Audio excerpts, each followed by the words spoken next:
ज्या घरात अवघ्या 4 दिवसांपूर्वी सनई चौघडे वाजत होते, त्याच घरात आज अत्यंत दुर्दैवी आणि काळजाचा थरकाप उडवणारी घटना घडली आहे.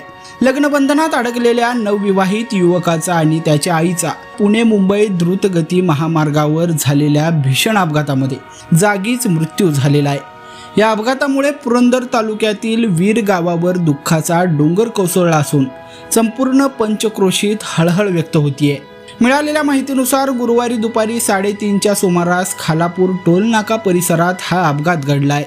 महामार्गावरून जात असताना समोरील ट्रक अचानक थांबल्याने कार चालकाचं वाहनावरील नियंत्रण सुटलं. वेग जास्त असल्याने कार रस्त्यावर आडवी होऊन समोरील ट्रकवर जाऊन प्रचंड वेगाने आदळली. ही धडक इतकी भीषण होती की कारमध्ये चालकाच्या शेजारी बसलेले ॲडव्होकेट विराज विजय हाके वय 29 आणि मागील सीटवर बसलेल्या त्यांची आई सुनीता विजय हाके वय 49 यांचा जागीच मृत्यू झालाय.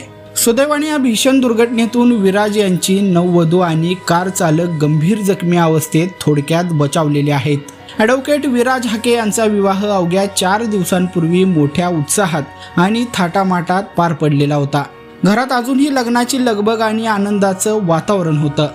लग्नाच्या आठवणी ताज्या असतानाच माय लेकरावर काळाने घाला घातल्याने हाके कुटुंबाचा आनंद क्षणार्धात संपलाय. या घटनेमुळे गावकऱ्यांचे डोळे पाणावलेले असून संपूर्ण वीर गाव शोकसागरात बुडाले.